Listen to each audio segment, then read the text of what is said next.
0, 1. This is also another basis. Now we can come up also, let's say, this is 2, 1, 1 minus 1, or minus 1 minus 1. This is also a basis. We have here 2, 1, and minus 1, minus 1. These are all a basis. What about here? 1, 1, minus 3, minus 3. Can this be a basis? No. Why? Because they're dependent. They are dependent, and the determinant of this 2 by 2 matrix is equal to 0. But the determinant of this, and this is different from 0, which means that all of these are different possible bases which can be used to span the two-dimensional plane. So we talked about the basis, that's good, and then we talked also about the coordinates. Okay, the coordinates.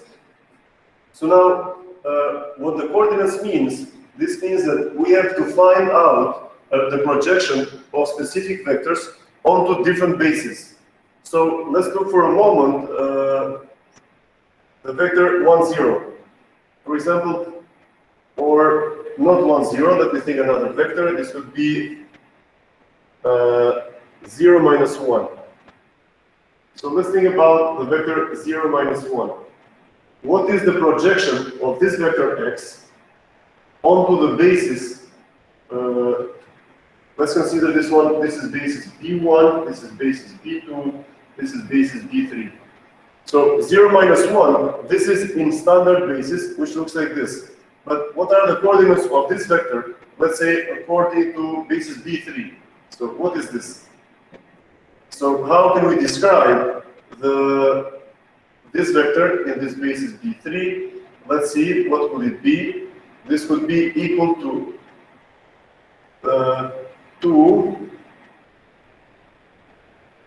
wait a second, or 1, 2.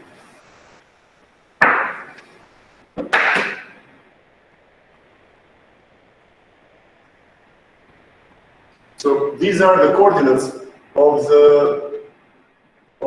the same vector, but in basis B3. Why is this so? This is so because we have, what is B3? B3, it is 2, 1, minus 1, minus 1. We multiply this matrix with 1, 2, which in fact, this is equivalent to doing the following. 1 times 2, 1, plus 2 times minus 1, minus 1. Okay, they are all equivalent. This is equal to 2 minus 2, 0. 1 minus 2 minus 1. Okay, we found it. So it looks like we can also try to project how this vector 0, minus 1, how this can be described as a function of B2. And probably, so how can we describe this one? Let's do it. It looks like it's relatively simple. So here we have x according to basis B2 is equal to, can you guess?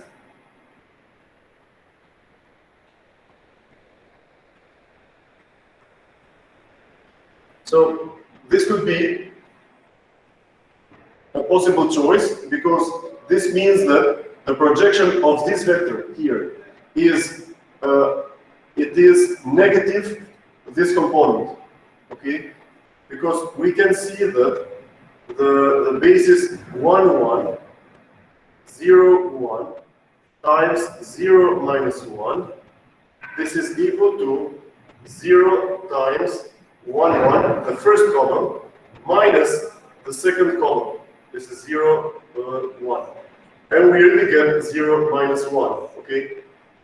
So, so far, we did the basis. It looks like for the two-dimensional space, we have these good examples. We learned about the coordinates. And what is important is also being able to change from one basis to another. So we want to change basis change. Okay. This is one of the most important. That's why we learn linear algebra. So we are really going into the most beautiful, the most useful, let's say also very useful part of linear algebra, which would be the basis change, because sometimes we need to reformulate our coordinate system because the Cartesian coordinate system, it might not be the best. And as a reminder, these coordinates here, the basis B1, the way that we have written it, we can call this one the standard basis because it is the x, y, z, and we can denote this for two-dimensional space. So let me do it like this. R squared, for two-dimensional space, we have E1 and E2. For R cubed, we are talking about E1, E2, and E3. What are these? These are equivalent. E1, it is, sorry, this is 0, 1, 0. This is 1, 0. Then E2, it is 0, 1. In three-dimensional space for R3, this is 1, 0, 0. That's correct. And 0, 0, 1. So these are the standard bases. But often it might happen that the standard basis does not provide the best representation of the data, does not provide the best solution of the problem. And this is why we need to do the basis change. Now, this basis change, we can do this using linear transformations. So today, this is what we're going to talk about. We're going to talk about linear transformations, which we're going to call this LT or T. Okay. So, and these are linear transformations. We're going to see that all of these, they can be equivalently be described by a matrix A. So what you see here, there on the top, you can see that those are equivalent principles with respect to each other. And as we said, this is really the part which is the most beautiful part of linear algebra. So please be attentive. And I would strongly suggest to go over the textbook even after the course. So let's move on. Now this was just a small reminder. I hope you also refreshed some of the knowledge of what we have done before. And just before we go into the topic, we'll come back in the next after 2 hours to this topic again. But what is very useful or very helpful in linear algebra is the following. If we have the projection of a specific vector in one basis, how would the vector x be written? What would be the projection of the same vector in basis B2? Or how would the projection of x be in basis B7? Let's assume we have 7 different bases. So we're going to learn also how it is possible for us to go from basis 5 to basis 8. Okay, I'm just saying some random numbers. But now let's erase this, and I hope you can also go back to the textbook and try to refresh this part of this knowledge. And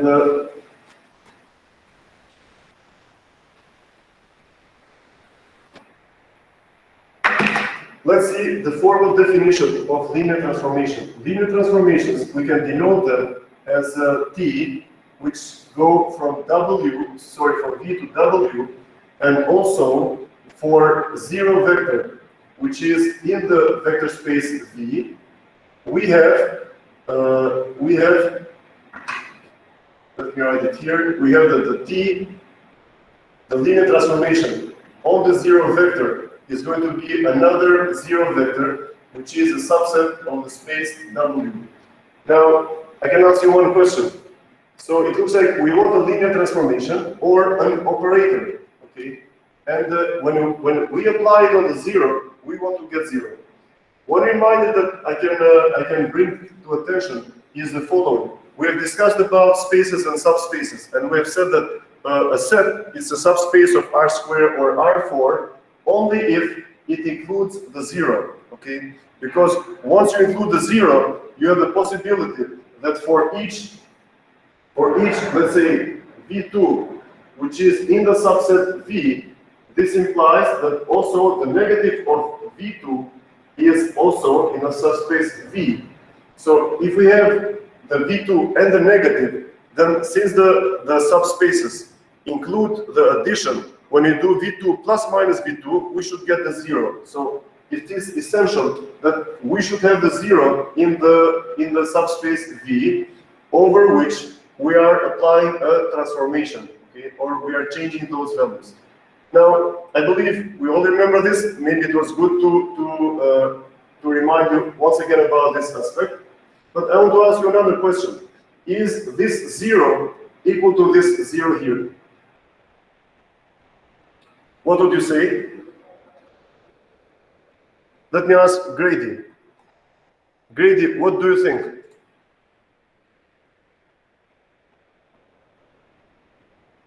Grady, Grady is not available for the moment. Let's have a look at Yoneli. Yoneli, what can you say? We're asking this question. Is this 0 with this 0 equal to each other?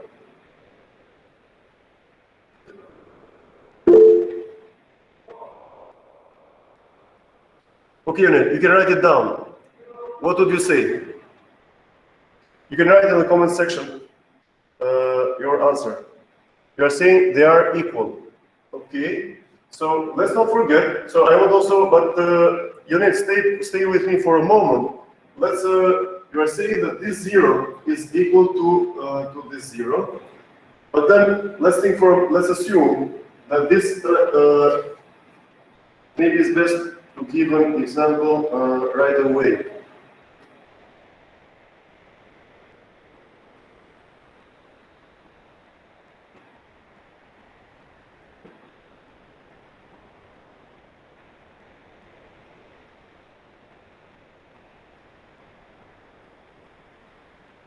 So let this be the linear transformation. And then what would we get if we apply when x and y are equal to 0? So if we have here t over 0, 0, this would be equal to 0 plus 0, 0 minus 0, and 0 plus 2 times 0. Now, my question, Yoneli, it was of this time. I asked, is this 0 equal to this 0? So this was my initial question.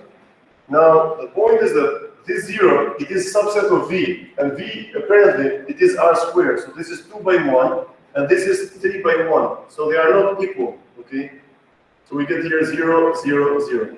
So be aware that even in this case, the 0 vector, it might not be equal. Now,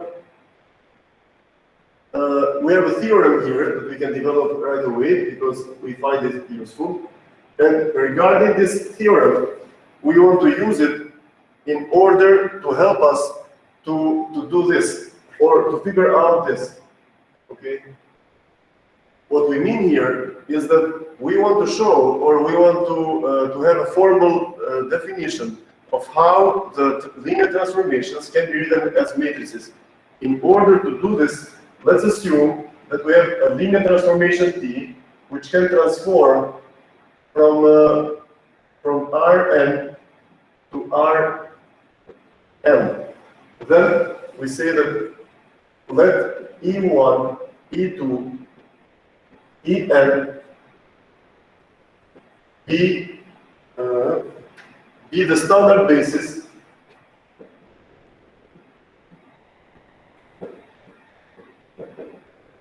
let this be the standard basis of Rn.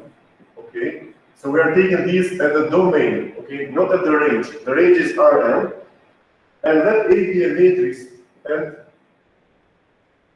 let A be a matrix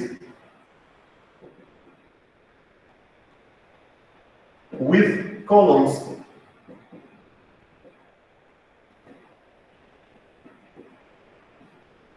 equal to TE1, TE2, TE3, and let's say TEN. Now we are saying E1, E2, E3. So what is E4? E4, just as a reminder, I'm sure you know, it is 0, 0, 0, 1, right? Please don't forget this. What is E3? E3, it is 0, 0, 1. So when it is three-dimensional space, what is E1? E1, it's equal to 1, 0, 0. This is the standard basis. In four-dimensional space, or in R4, let me call it R4, but you understand what we are saying. Or let's say E2 is going to be 0, 1, 0, 0, right? So we should not forget this. Let's come back to this definition. So it looks like if we have a linear transformation T, which is given for us, and assuming that E1, E2 up to En can be a standard basis of whatever Rm is, rn mukhet r4, mukhet rn kub, mukhet çfarë lloj matësie tjetër, then we say that A can be a matrix with columns equal to these. Then we can say that the T x, where x is a vector, is equal to A times x. So what this theorem is helping us to do or to understand is how we can write the linear transformations. So let's give another example. So let's say that we have a linear transformation which is x, y, z. So what this x, y, z is, let's assume that these are the grades of 3 students, okay? Studenti Ioneli, Grady, and Flamur. Flamur gets a grade x, Ioneli gets y, and Grady gets z. And then this linear transformation will first show the summation of all the grades of the students in the class. Then we want to see what is the difference between the grade of Grady and the grade of Ioneli. Then we want to combine the grades like this, minus 3z. And then, so this is the linear transformation. What is the question here? The question is this. Okay? I'm asking Fadi, I'm saying, okay, Fadi, find for us, what is A? How could we find these? So someone wants to raise your hand and to help me here? Yes, Lorena? We should first find the standard basis vectors. Yes, which are? E1, 1, 1, 1, E2, 1, minus 1, 2, and E3, 1, 0, minus 3. But no, this is not standard basis. I think that the standard basis is 0, 0, 1, 0. Yes, Lorena gave a good try, but we're saying here, we're using this keyword, okay? And once I mentioned standard basis here, we immediately stepped here. We said, let's remember again. So if you're talking about R4, E4 is this, E2 is this. If you're talking about R3, the three-dimensional space, these are the standard basis, okay? Professor, I think... Yes?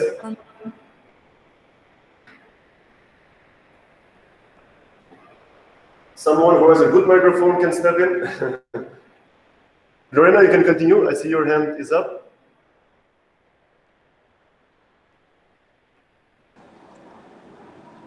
I meant TE1. I meant the standard basis vectors. Okay, but I'm asking this one. What?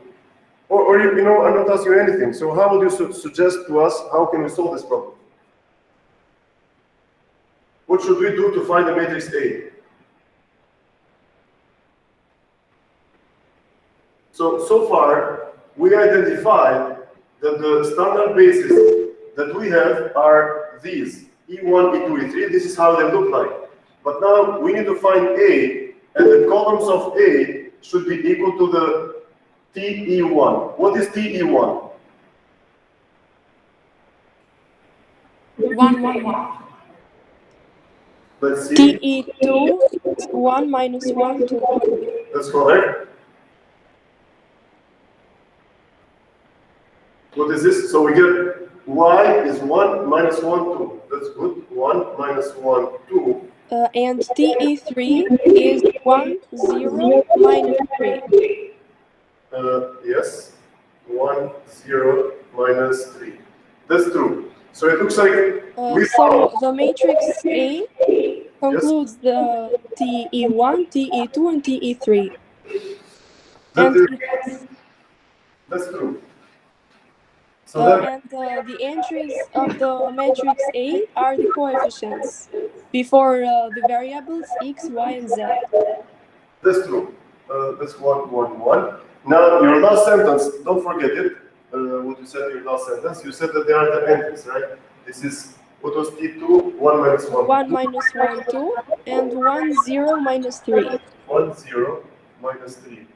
And so we saw it, apparently this is true. And you also mentioned that this matrix A, we can see those in the coefficients here. That is true, but it might, so you could have seen this right away, okay? It is, and how can you see that actually? It is possible because you can rewrite this definition like this. You can factor out x. Once you factor out x, you get 1, 1, 1, okay? Then you can also factor out y, and you can see that where is the y in the first row? It's 1, in the second row it's minus 1, in the third row it's 2. Then one factor is only z, so we can factor out z, which is 1, 0, minus 3, okay? And we know that this factorization of this form, it can also be rewritten correctly by taking up all these columns and constructing this 1, 1, 1, 1 minus 1, 2, 1, 0, minus 3. We multiply this with x, y, z, okay? That is true. We can see that from the coefficients, but we always like to have a formal definition, starting our understanding from the standard basis, knowing and not forgetting that we are still here, okay? Whether we have some intuition to pick it up right away, we can do it, it's fine, but we are going to notice that the formal definition of standard basis, it will always be useful, so let's follow that for a moment. But you are right, so we can either do it this way, and I want all of you to try to pick up carefully that this is possible. So each time we are multiplying the columns like this, we can gather the columns in one matrix, and this x, y, z will come up in here. Now, let's see another example where we may understand why the usage of the formal definition of the standard basis could become very helpful and also save us from some trouble. So let's assume, let's take a linear transformation LT, which is defined as the rotation by an angle theta, okay? So we have let me do it like this. So we have a coordinate system here, and we want to rotate by an angle theta, and our question is, find this. The question is the same. What is a matrix A which can correctly describe the rotation of a vector in the Cartesian coordinate system? Let's do it like this, in R squared, okay? How can we do it? Well, do we see some coefficients like in here? So we could do it here, but just by saying, okay, this is 1, 1, 1, that's good. 1 minus 1, 2, 1, 0, minus 3, done. But here, it is not that obvious, okay? It's a different operation. So how can we do it? Then we can, we know what we are going to do, but we should always look at the standard basis, which is this, 1, 0, right? And 0, 1. So we should not forget these. And what is 1, 0, 0, 1? 1, 0, it's here. 0, 1, it's right here. 1, 1. And we can draw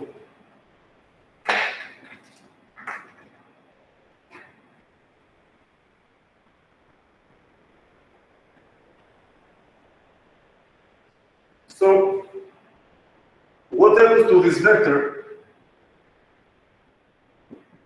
if we rotate it by an angle theta? So we bring it here. What will be the new projections? This angle, let me write this, this is theta. So what is the projection of this vector on the x-axis? Is this one. And the projection on the y-axis is right here. So what do we get from here? What is x? Such the equal. T of E1 is going to be cosine T. So I'm asking, what is sargiația e proiecțiune și una candidatură metcușe? So what is the projection here on the x-axis?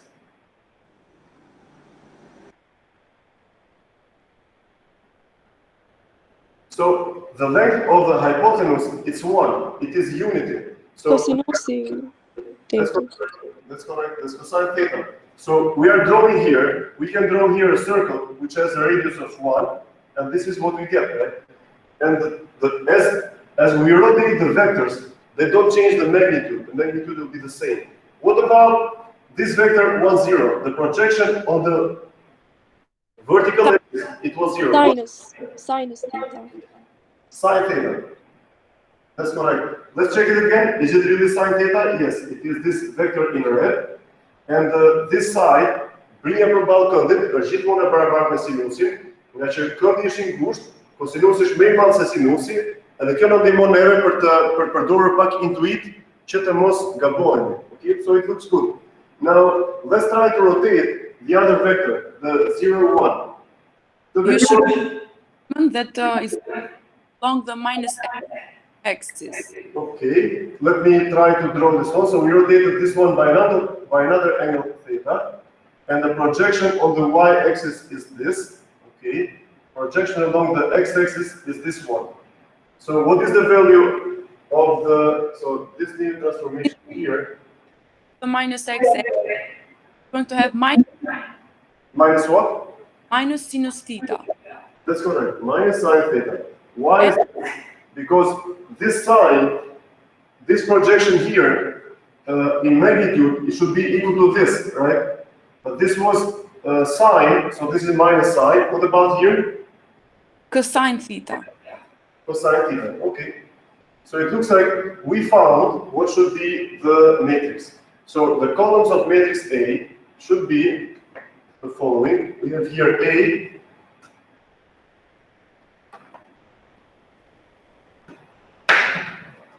So here we have A theta is equal to cosine theta, sine theta, minus sine theta, cosine theta. Okay, then here we can also, that's good, we figured out if we want to rotate a vector in two-dimensional space, preserving the magnitude, but we just want to rotate it, we just multiply it with A theta. And now we can also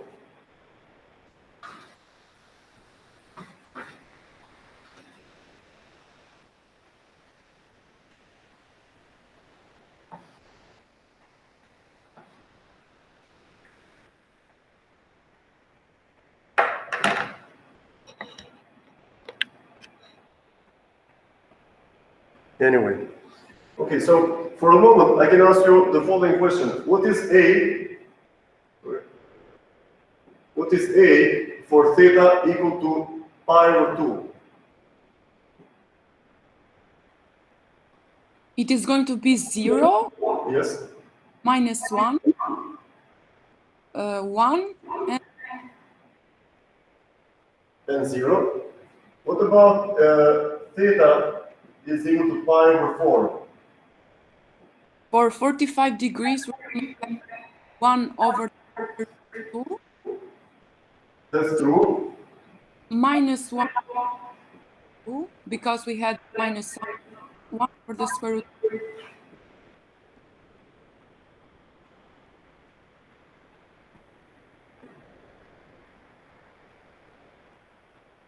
Okay, that is true. So this is what happens when what about when A theta equal to minus theta?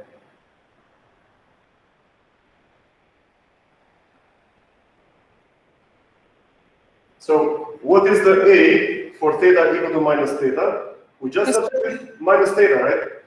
So what we want to do is that we want to rotate by an angle theta, and then we want to do it to bring it back. So we get here cosine minus theta, sine minus theta, Minus sine.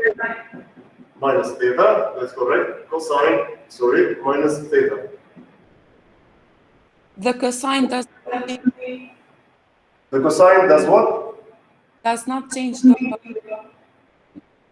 Look at the Yes, it doesn't change the sign. This is minus sine theta.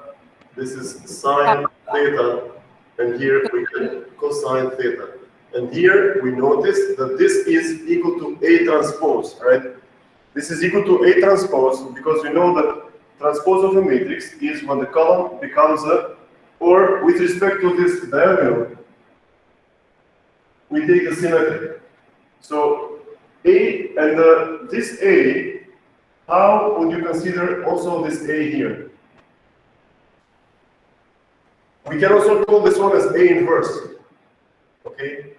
So the A inverse, it is called inverse because if we have a vector in any coordinate system, which might look like this, if we rotate it by an angle and we bring it here, by an angle theta this way, and then we rotate it by an angle minus theta, we bring it back, so that means that we have changed nothing. So A transpose is in this case the A inverse. So if we multiply here A with A inverse, what do we get? We see Identity matrix. but most probably, this is what we could get. So this is minus sine, this is cosine, then here we have cosine, sine, minus sine, cosine, and then we move forward, we do multiply the first row with the first column like this, and here we get Cosine is square plus sine square, that's true, square. Then we multiply the second row with the first column, we get sine cosine minus cosine minus cosine sine. 0, 1. Similarly, we get sine cosine sine minus cosine sine. And we don't need to do all of these steps. Most probably you can already see this. So this is 0, 0, 1, and 1. So it looks like we are sure that this A times A inverse is equal to the identity matrix, which is equal to 1, 0, 0, 1. Now, in a couple of weeks, we're going to see that rotational matrices have this property, which is A inverse is equal to A transpose. It is better for us if we write it like this, because it's a rotation matrix. So rho inverse will be equal to rho transpose, okay? And these are called unitary matrices. Unitary matrices, which have some beautiful properties, where one of the most important properties is that the columns are orthogonal with respect to each other, which means that if we do the dot product between the first column and the second column, we get 0. Now, we're also learning a little bit of linear transformations, a little bit of linear algebra we're going to see in a couple of weeks. We should remember that rotational matrices that don't change the magnitude, they just rotate the coordinates.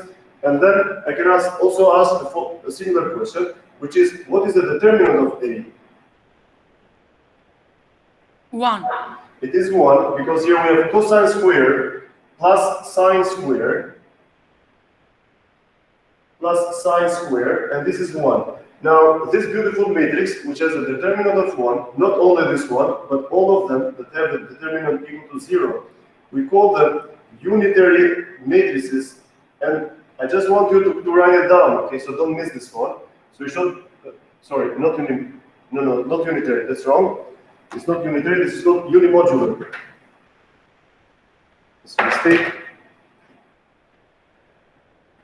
Unimodular matrices.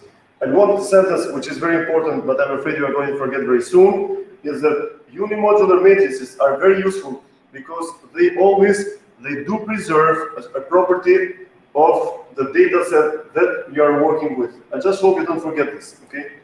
And I'm sure you're going to forget it. So unimodular matrices, they do preserve some important properties of the data set you are working with.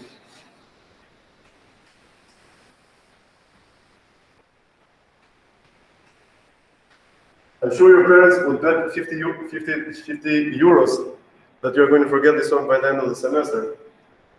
Just for the sake, because they really want to give this 50 euro to you. Okay? They would really like to lose the bet regarding this thing that you're going to forget.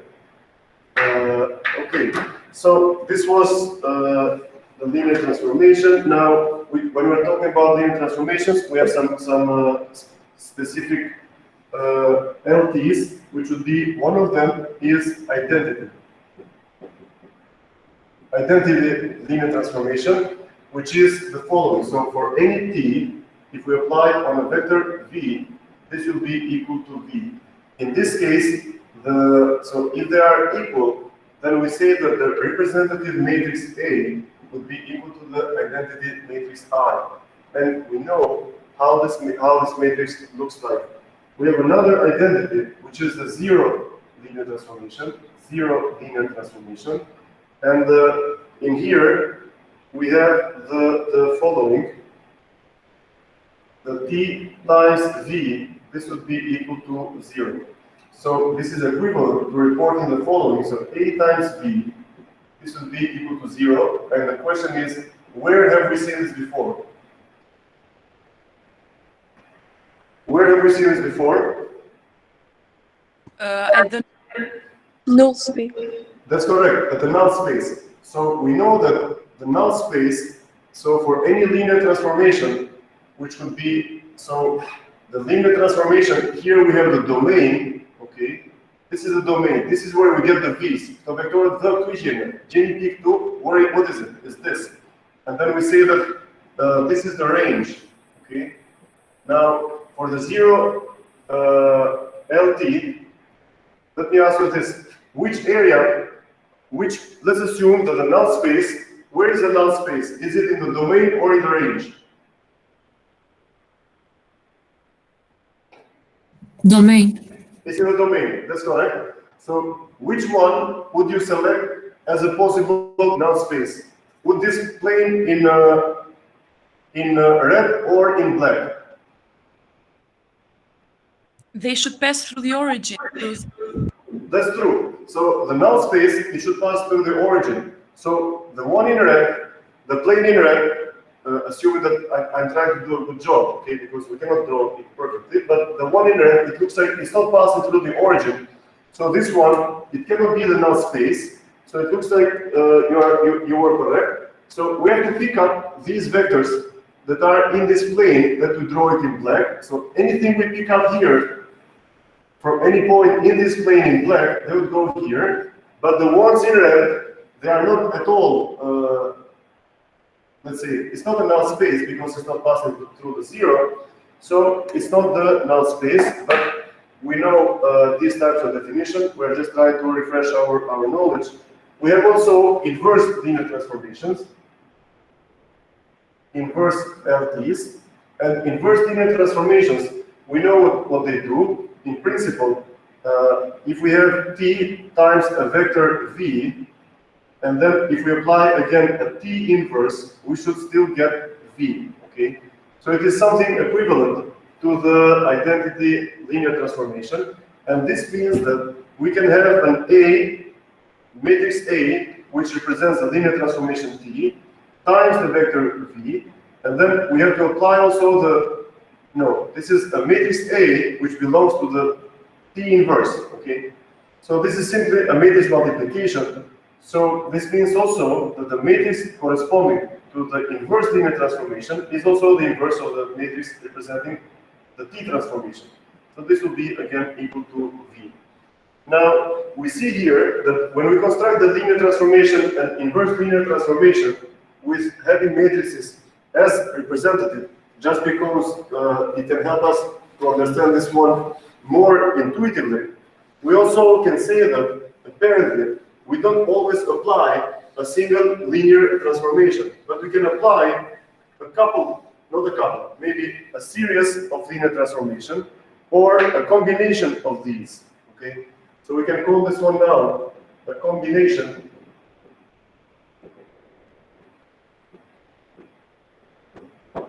of linear transformation. So we can apply several of these. So assuming that T is a linear transformation from V to W, and S, which is a linear transformation from W to U, okay, then we can say that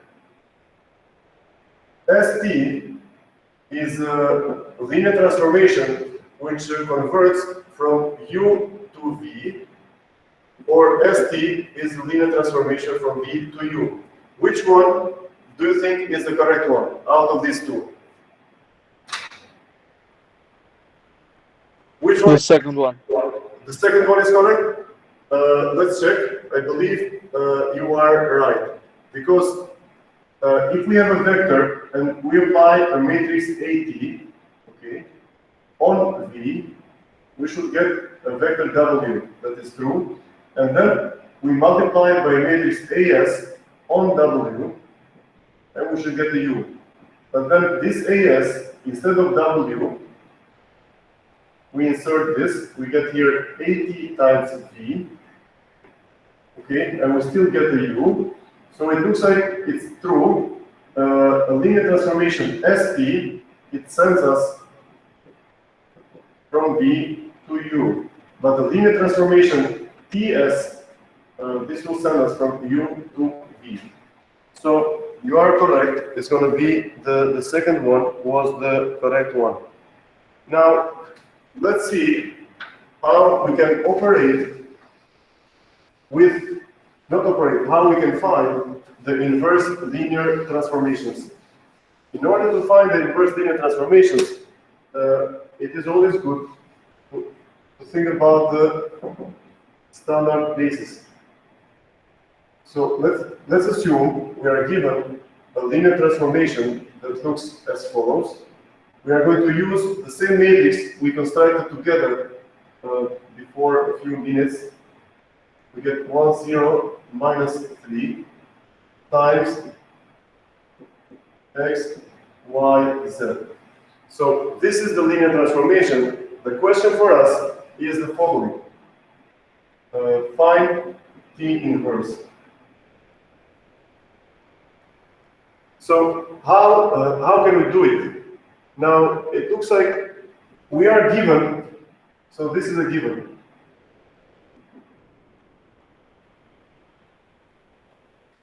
And we are given something, and we need to find something else. But the moment we are given this, we are also given the matrix A. So how can we, what can help us to find the T inverse?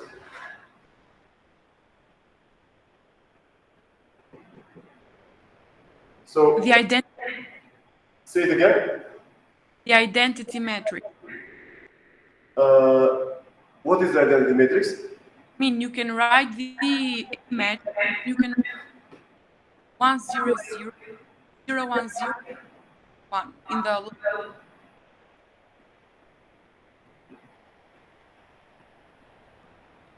So probably we can use this technique where we augment a matrix A with an identity matrix, and then we have to apply a lot of operations, elementary row operations, to obtain the following. And this means for us to get here 1, 1, 1, 1 minus 1, 0, 1, 2, minus 3, we augment this like this, 1, 0, 0, 0, 1, 0, 0, 0, 1. Then what happens next is that we subtract from the second one, we subtract the first one, and here I might need your help to save me from the mistakes. So this is 1 minus 1, 0, minus 2, minus 1, minus 1, 1, 0, 0, 1, minus 4, minus 1, 0, 1. Then what we can do is that I have a comment here, let's see, or maybe not. Okay, yes, Lorena, you want to say something? To find T inverse, we can try to solve the equation T. Yes. I'm sorry, I interrupted. Don't worry, go ahead. If T inverse exists, then its matrix should satisfy the equation AT inverse times AT equal to identity matrix. Yes, yes. And then, so you are suggesting for us to solve this equation? Yes. Okay, and in order to solve this equation, this is a good try. We can do this A1, A2, A3, A4, A5, A6, A7, A8, A9. This is Lorena's approach, multiplied by the matrix which is 1, 1, 1, 1 minus 1, 0, 1, 2, minus 3, and this would be equal to 1, 1, 1, 0, 0, 0, 0, 0, 0. Now, the point here is very nice. We have to figure out the shortest possible solution. This could be a good one, but let's see what we get. How many equations can we construct here? We have, how many equations do you see here?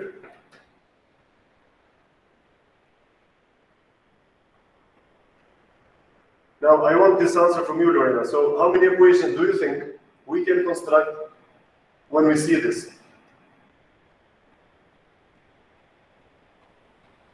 Anyone in the class, so any volunteer in the class. So, if we want to solve this problem here, because we know that this is unknown, kjo është e panjohura dhe të gjesh A inversin, do të thotë të gjesh 9 vlera, se ne dim që A inversi ka 9 vlera, është 3 me 3. 3 e 3 për 9. So, how many equations can we write from here? And then when we solve those equations, we get to know what is A1, what is A2, what is A3. 9. That's correct. We get 9, right? Because we can write that, what is this 0 here? This 0 here, it's equal to the multiplication of the first row with the third column, like this, which would give to us A1 minus 3, what is this, A3. This is equal to 0. Okay, so we learned right away that A1 is equal to, so from here we get that A1 is equal to 3A3. Okay, we found one thing. Then we move ahead, we write another equation. Probably it might be useful also to multiply, okay, this A3 and A1, we can combine them somewhere here. And who knows, it might be shorter. Which one would you like to follow? Let's give it a try again. Let's get this 0 here, which we obtain by multiplying the first row with the second column, where we get A1 minus A2, or instead of A1, let's try 3A3. 3A3 minus A2 plus 2A3 plus 2A3. This is equal to what? So we multiply the first row with the second column.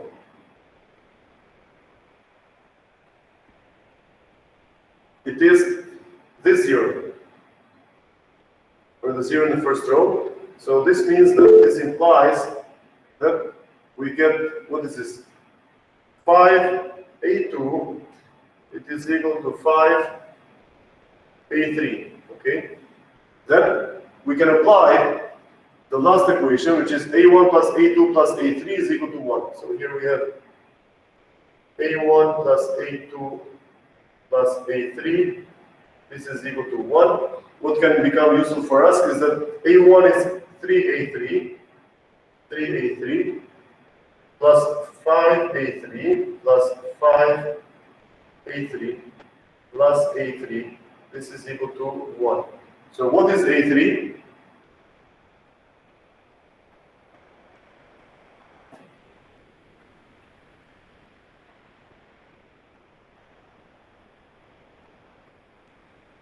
A3 is 1/9. That's true. So we can also use this technique. So it's going to involve the solution of 9 different simple equations, or we can use this approach. Now,